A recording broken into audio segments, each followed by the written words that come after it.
the second panel for today's conference, which is on abnormality in the body. And the first speaker on this panel is Dr. Will Abberley from Oxford University. And he's taken the programme and also changed his title slightly from the one you have in your programme to Victorian Psycho, Moral Degeneracy and the Failure of Criminal Typology in Grant Allen's Fiction. Thank you. Thanks.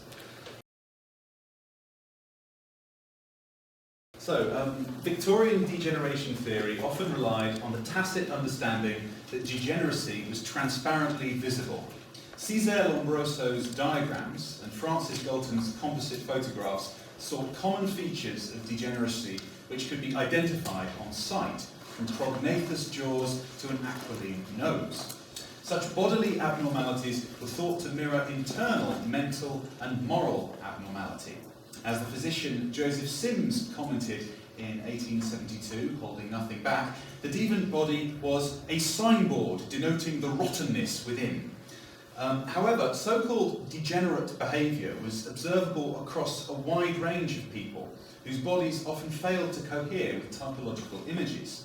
Galton's merged portraits of hundreds of criminals tended not to reveal common stigmata, but actually to blend into the norm. As Galton's work on family pedigrees suggested, biological fitness, or degeneracy, could only be fully gauged through thorough, accurate life histories of both individuals and their ancestors. Stephen Arata comments, degeneracy's stigmata were manifestations of an essence which was beyond human sense perception. Degeneration touched the body, saturated and transformed it, but the thing itself could be located nowhere. This paper will explore how these uncertainties about the visibility of degeneracy influenced late Victorian sensation fiction. Grant Allen's short story, The Curate of Churnside, highlights contemporary anxieties about the possible invisibility of the moral degenerate. It depicts an attractive, charismatic parson who also happens to be a murderous psychopath.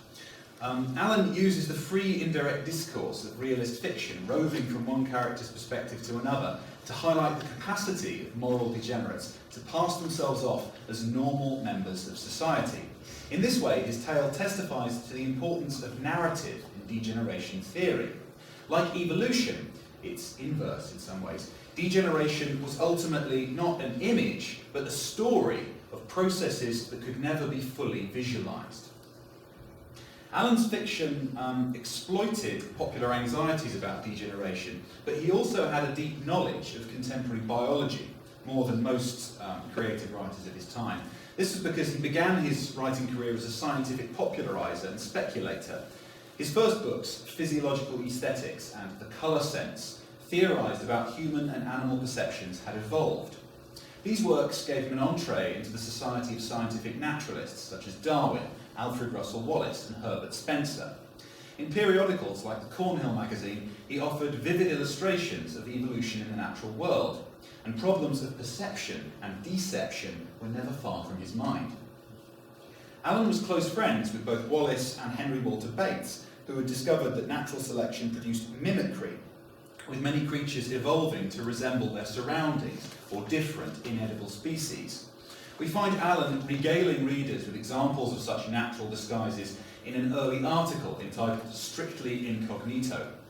Far from Wordsworthian views of nature as honest and transparent, Allen characterises the organic world by cunning deception and unreliable appearances. He describes spiders which trick prey into coming near them by resembling flower buds as an example of nature's imitative infamy. The victims of such deceptions evolve sharper eyesight to detect them, which, in turn, causes the mimicries to become even closer and more deceptive. Allen equates this evolutionary process with the constant cat-and-mouse dynamic between criminals and detectives, writing, "The more cunning you get your detectives, the more cunning do the thieves become to outwit them." Not only does Allen present bodies as opaque and misleading, he suggests that such misleading appearances form part of the organic economy. Deception becomes a law of nature. Allen believed much of human character was shaped by heredity and took a strong interest in eugenics. However, he was also uncertain about the capacity of science to accurately judge humans' fitness or unfitness. He voiced this ambivalence in an 1884 short story, A Child of the Phalanstery, in which a future utopian society ruthlessly euthanizes babies born with deformities. The tale follows a mother whose child is killed for having a clubbed foot, causing her to later die of grief. Alan leaves open the question of whether such sacrifices would make for a better species. Researchers into heredity, such as Prosper Lucas, had revealed that bodies hid as much as their heritage as they revealed. Further, the branches of ancestry behind every individual were so wide and varied that the hereditary lines of specific traits could be difficult to trace, particularly behavioural and temperamental ones. While a particular sort of nose or chin was easy enough to identify, mental and moral characteristics might carry no outward physical signs. The psychiatrist Henry Maudsley, whom Alan read and cited in his work, commented, "Men differ indeed in the fundamental character of their minds as they do in the features of their countenances." While such facial features were clearly visible, however, Maudsley warned individuals could inherit tendencies towards moral insanity, which we are yet quite unable to detect. In his essay Falling in Love, Alan questioned eugenist arguments that humans should be paired together through biometrical analysis of their bodies. Modern life was too complex and heredity's mechanisms too uncertain, Alan claimed, for selective breeding of humans. You can't improve the efficiency of animals in any one point to any high degree without upsetting the general balance of their constitution, he wrote. If we developed the intellect, we would probably stunt the physique or the moral nature. Alan's comment problematises simplistic views of human evolution as a univocal process in which physical beauty, morals and intellect all developed in tandem, as Spencer had suggested. Rather, Alan imagined every human as a mishmash of individual variations, some progressive, some retrograde. Maudsley claimed that morality was not an absolute instinct, but a conflict between altruistic and egoistic tendencies. Everybody, Maudsley wrote in 1883, may, I suppose, be said to truly be a potential liar, a potential thief, a potential adulterer, even a potential murderer. Were the secrets of all hearts laid open, it would be a strange phantasmagoria of evil thoughts passing through the minds of the best of men. The only difference lay in restraining impulses, which the morally insane lacked. Such people were not necessarily freaks, visibly unlike the general population, but might only have an imbalance of inherited instincts. Moral insanity was rendered more inconspicuous by intelligence, which enabled the morally insane to hide their abnormality. In the same year, Francis Galton noted how quote, extremely difficult such natural character is to study, owing to humans' habit of restraining natural ill tendencies, and to their long-practiced concealment of those they do not restrain but desire to hide. Galton suggested studying children, therefore, because he thought that they displayed these savage instincts in a more transparent way rather than adults. The born murderer, then, could look like anyone and occupy any position in society. More than this, their motives might not be wholly unfathomable, but could resemble the same selfish urges which the morally normal experienced. The curate of Chirnside illustrates these anxieties with an uncompromising moral relativism that was rare in fiction at the time. Alan takes us inside the heart of an unsympathetic murderer, exploring the potentially radical disjunction between outward appearances and inner moral character. The Curate of Chirnside was first published in the Cornhill magazine a year after Maudsley and Galton's essays that I just mentioned, in 1884. Alan included it in his collection of the same year, Strange Stories, which he originally wanted to call Nightmares, which I think would have been a better title. And in the preface to this collection, he wrote that the tale tried to present a psychical analysis of a temperament, the union of high intellectual and aesthetic culture with a total want of moral sensibility. The eponymous curate, Walter Dean, is a young deacon in a provincial village who murders his uncle in order to inherit his wealth after forging the old man's will. As a tale of murderous moral degeneracy hidden under a civilised exterior, the Curate of Chirnside is perhaps comparable with Stevenson's Dr. Jekyll and Mr. Hyde, published 2 years later. Alan's tale is the more disturbing of the two, however, for whereas Jekyll's violence seems often wild and unreasoning, such as when he tramples a young girl, Walter plans his murder with chilling calculation. He uses an old knife rather than buying a new one, which could be traced back to a shopkeeper. He studies anatomical books and the folds of his uncle's vestments in order to stab him exactly where the heart lies. He also observes his uncle's daily movements so as to catch him in a secluded place where they will not be observed. Walter's plot succeeds, barring some complications, and the story ends with him happily married to his sweetheart Christina, comfortably off with his uncle's wealth and enjoying wide public respect as a man of charity and guilelessness that was almost quixotic. Alan uses free and direct discourse to verbalise Walter's thoughts, showing the impeccable logic with which the curate plans his crimes. After altering his uncle's will in his favour, Walter worries the uncle might re-inspect it and discover the forgery. Walter also realises his uncle might live for many years yet, delaying and perhaps even preventing Walter's happiness with Christina. Alan writes, "First he thought of poison. That was the cleanest and neatest way of managing the thing. But then the chances of detection would be much increased by using poison. You cannot buy poison without the risk of exciting question. There remained then only shooting or stabbing. But shooting makes an awkward noise and attracts attention at the moment, so the one thing possible was a knife."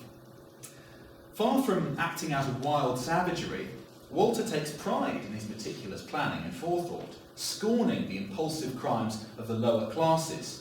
It was only bunglers and clumsy fools who got caught.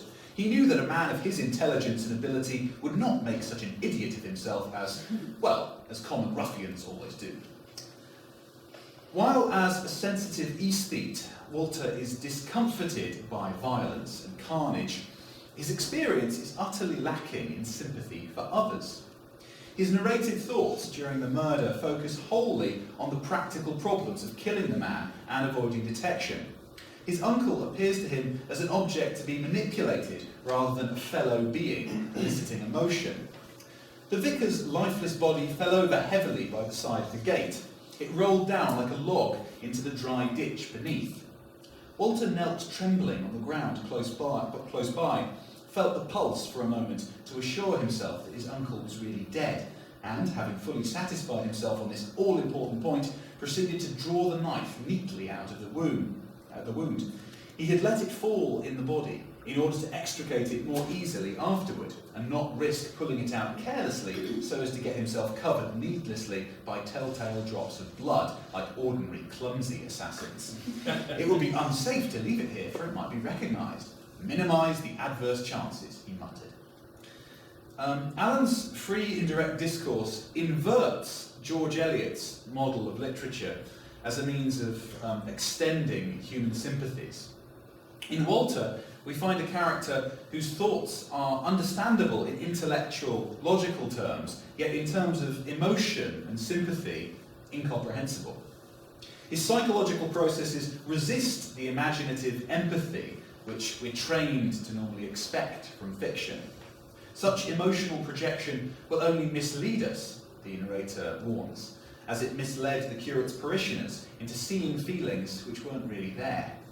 As the narration concludes, some years after the murder, Walter himself had almost forgotten all about it. For those who think a murderer must feel remorse his whole life long are trying to read their own emotional nature into the wholly dispassionate character of Walter Dean. This point about emotional projection points to the second way in which Alan's tale is more disturbing, I think, than Stevenson's. Jekyll's moral degeneration is at least made visible through his change into the dwarfish, ugly Hyde. This association of physical ugliness with moral degeneracy would be echoed by a number of criminologists, notably Havelock Ellis, who wrote in his book The Criminal in 1890, "Beautiful faces, it is well known, are rarely found among criminals. The prejudice against the ugly and also against the deformed is not without sound foundation."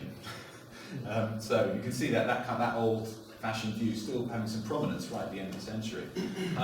Walter, however, remains the same handsome, mild-mannered curate, whether he's preaching a sermon, forging a will, or plunging a knife into his uncle's back. In church, the narrator comments, Walter displayed a beautiful, clear-cut face, seen to great advantage from the doctor's pew, set off by the white surplice and upturned in quiet meditation towards the elder priest in the pulpit. He walks with the even, regular tread of a cultivated gentleman. He woos a local young woman, Christina, who vehemently defends his character against any imputations, when her father suggests that Walter might be just a trifle selfish, or at least self-centred, due to his rhapsodies on his own sensory experience. Christina retorts, "Look how kind he is to all the poor in the village, and how much he thinks about their comfort and welfare. He feels things so keenly and enjoys beauty so deeply. He has more feelings to display than most men, and I'm sure that's the reason why he displays them so much." Walter's aesthetic sensitivity masks his deep egotism, causing Christina to imagine sympathetic feelings behind it. Like the organisms that Alan observed mimicking things they were not, Walter is an expert imitator, adopting all the outward signs of moral sympathy. As Christina naively states in his defence, whenever he's talking with one, he seems so anxious to make you feel happy and contented with yourself. He has a sort of little subtle flattery of manner about him that's all pure kindliness, and he's always thinking what he can say or do to please you and to help you onward. While stick insects hid themselves in foliage, Walter hides himself in words and gestures copied from others. Several criminologists had attempted to classify the writing of the insane and degenerate in terms of both content and handwriting. Walter would escape such classification, however, by plagiarising his sermons from old essayists like Montaigne and Robert Burton. Further, when forging the will, he spends weeks studying and copying the handwriting of the original, so that when he finally alters the document, even the engrossing clerk himself would hardly have known the difference. Further, he cynically manipulates his egoistic, aesthetic reactions as a means of counterfeiting genuine sympathy. When servants bring in his uncle's corpse, Walter's visible grief is not for his lost relative, but for the vulgar mark on its head left by a passing boot. His thoughts run, "Great heavens, just fancy if anyone were to take it into his head that he, Walter Dean, had done that, had kicked a defenceless old gentleman brutally about the face like a common London ruffian. The idea was too horrible to be borne for a moment. It unmanned him utterly, and he hid his face between his two hands and sobbed aloud like one broken-hearted. This day's work has been too much for my nerves," he thought to himself between the sobs, "but perhaps it is just as well I should give way now completely." The body creates the illusion of emotional transparency, while in reality such physiological actions can be easily misinterpreted when viewed outside of their full context. Most disturbing of all about Alan's story is that it undermines not only the stigmata of moral degeneracy, but even the assumption that a discrete group can be identified as such and separated from the rest of us. Walter is not simply amoral, but a strongly principled utilitarian. Before deciding to murder his uncle, he weighs up the consequent balance of happiness, reflecting, "The old man had always been a selfish bachelor, with no love for anybody or anything on earth except his books, his coins, his garden and his dinner. Would it not be better for the world at large, on strict utilitarian principles, that he should go at once?" Here was Christina's happiness in his own on the one hand, with many collateral advantages to other people, set in a scale against the feeble remnant of a selfish old man's days on the other. Such moralising might seem like mere self-delusion, if not for Walter's later actions after his uncle's murder. A local poacher is implicated in the crime, put on trial, an unintended consequence which Walter's conscience is unable to tolerate. The writer explains he could commit a murder where he thought it necessary, but he could not let an innocent man suffer in his stead. His ethical judgment on that point was just as clear and categorical as the judgment which told him he was in duty bound to murder his uncle. Such men are capable of horrible and diabolically deliberate crimes, but they're capable of great and genuine self-sacrifices also. Walter commits perjury in the witness box to give the poacher an alibi. He keeps a phial of poison in his pocket, which he plans to drink after confessing, should the jury return a guilty verdict. Far from being degenerate, the curate views himself as morally more evolved from the norm, as he remarks to himself after the murder. I don't think I could feel remorse. It is an incident of lower natures that are capable of doing actions under one set of impulses which they regret when another set comes uppermost in turn. That implies a want of balance, an imperfect coordination of parts and passions. The perfect character is consistent with itself. Shame and repentance are confessions of weakness. So Walter's moral compass is, at least in his mind, coherent and systematic, unlike the subjective emotional reactions that others have. He abhors hunting and pointless suffering in animals and humans. As the narrator comments, his personality is not simply criminal but complex, combining heterogeneous elements that might resist simplistic binaries such as moral, immoral, or healthy and degenerate. And I think that's the really disturbing implication of Alan's story, that perhaps there is no such thing as moral degeneracy, or that it can't be so simply categorised, and perhaps what we see as degenerate could, in a funny way, be a kind of cold, unsympathetic progress. The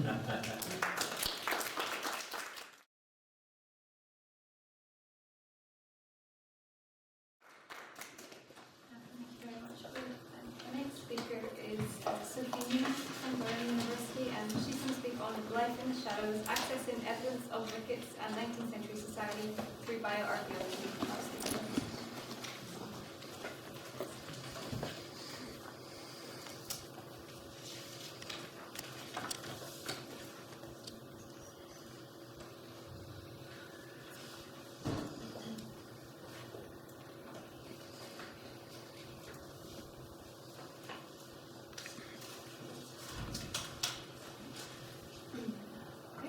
My name is Sophie Newman, and I'm a third-year PhD student in the Department of Archaeology, and I'm studying bio-archaeology. I just want to quickly mention that my talks always come with a bit of a warning. Because of skeletal material, it's nothing boring. I'll be the first to leave if it was, so it's fine. I'm just going to start off with what is bio-archaeology. It is the study of human remains recovered from archaeological sites. That allows us to access information about not only the individuals that we analyse, such as whether they're male or female, biological age and height, but also to reconstruct past populations through factors such as health and demography. I focus on the study of children under 17 years of age, and so specialise in child health in the 18th and 19th centuries. So a significant part of my research involves the study of rickets. So what is rickets? In short, it is a deficiency in vitamin D. We cannot make active vitamin D ourselves, so instead we need to get this through exposure to sunlight. While we can get a small amount from our diet, sunlight is the vital source, and without sufficient sun exposure you can get mild to severe deficiencies. Without vitamin D, calcium metabolism, without vitamin D, calcium cannot be metabolized properly. So in children who are still growing, the new bone being formed is not mineralized sufficiently and becomes soft and disorganized. And this leads to a general porosity of the developing bones and the bending deformities that are classically associated with this condition. Because it's a condition associated with growth, it may lead to stunting, and teeth require calcium for enamel formation as well, so you may get susceptibility to cavities. It has also been suggested that vitamin D plays an important immunoregulatory role. There are reports that children affected by rickets often experience susceptibilities to repeated episodes of infectious disease. Just to specify, as it affects the growing skeleton, rickets is a condition of childhood. Severe vitamin D deficiency in adults is termed osteomalacia. The rickets existed among past populations long before industrialization. However, the highly polluted urban environment, combined with a multitude of adverse social factors during the 18th and 19th centuries, led to a dramatic increase in its prevalence. It was found to be particularly abundant in the industrial regions of London, and its high incidence among urban children is attributed to the thick coal smoke that diminished sunlight in the cities, overcrowding, improper diets, and the long hours spent working indoors. Therefore, rickets is come to be recognised as one of the most notorious industrial diseases. The bending deformities of the limbs associated with this condition were frequently described by social commentators at the time concerned with the welfare of the working classes. Attention was commonly directed to the bandy legs of young child labourers, and references in popular literature of this era frequently draw on such descriptions to emphasise the deprived condition of the lower classes. This, combined with the Victorian belief that disease and poor health were linked to deficiencies in moral character of the afflicted, suggests that such a visually striking condition may have attracted some degree of social stigma.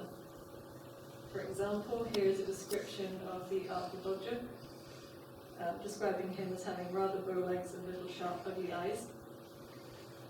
Here, having bow legs is associated with a criminal aspect. And a quote from Lord Shaftesbury here. Refers to the types of skeletal deformities seen commonly in young factory workers. So in all of these examples, Rickets is associated with poverty, and it is these types of sources, from literature to parliamentary papers, that the middle to upper classes are most likely to have read and disseminated. Therefore, detecting this condition in archaeological populations has the potential to reveal valuable information about the social strata and health in the past. So was Rickets really just a disease of the poor? The considerable effect that vitamin D deficiency can have on the developing skeleton means that this type of pathology is identifiable with skeletal remains.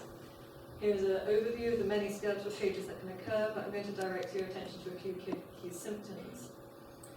So Rickets predominantly affects areas of rapid bone growth, such as the ends of the long bones and at the ends of the ribs. So the most common manifestations of Rickets include the swelling of the wrist, knee and ankle joints. You can kind of see here, it's a bit swollen. And swelling of the rib ends, which I don't have a picture of, but it looks like a row of beads along the chest. And they call it rosary, specific rosary. And then classically the bowing of the limbs. And this bowing is occurring when the weight of the body is acting on the softened bones as a child begins to crawl and walk. And the spine can also develop deformities leading to scoliosis. So it is these skeletal changes that are being referred to in descriptions of children with knock knees, bandy legs, and crooked spines that are rife within the parliamentary and popular literature of the time. Therefore, to summarise, the main areas that we look for Rickets within archaeological populations are in the cranial bones, because the deficient mineralisation in these bones when they're growing leads to a really porous appearance, and the ribs and the long bones. Here are some examples of bowing deformities. This is leading to the bow-legged and knock-kneed appearance of children with severe cases. They can range from quite severe ones, such as these are the femora, so the thigh bones. They can be a bit more subtle, such as here at the end of the tibia. It's very slight. Also, it's worth pointing out here, the femoral head. Usually it's angled more like this, but under the weight of the body, they move down like that. It's called hoxavara. That's another indicator that someone may have had rickets. The ends of the long bones can also develop a flared appearance. As a new bone being laid down on these surfaces is deficient in terms of mineralisation, the cellular structure of the growing ends becomes disorganised, and the weak new bone is easily deformed, leading to the splayed and expanded appearance in the pictures. It's right here. So up here is an example of a normal end, and this is how the growth plate can become flared and also kind of cuts inwards as well sometimes. So this is the flaring that's making the joints of the limbs appear swollen, as mentioned previously. Similarly, here is flaring of the rib ends. That makes that beaded appearance along the chest. And this is an example of the porosity that you can see in cranial bones.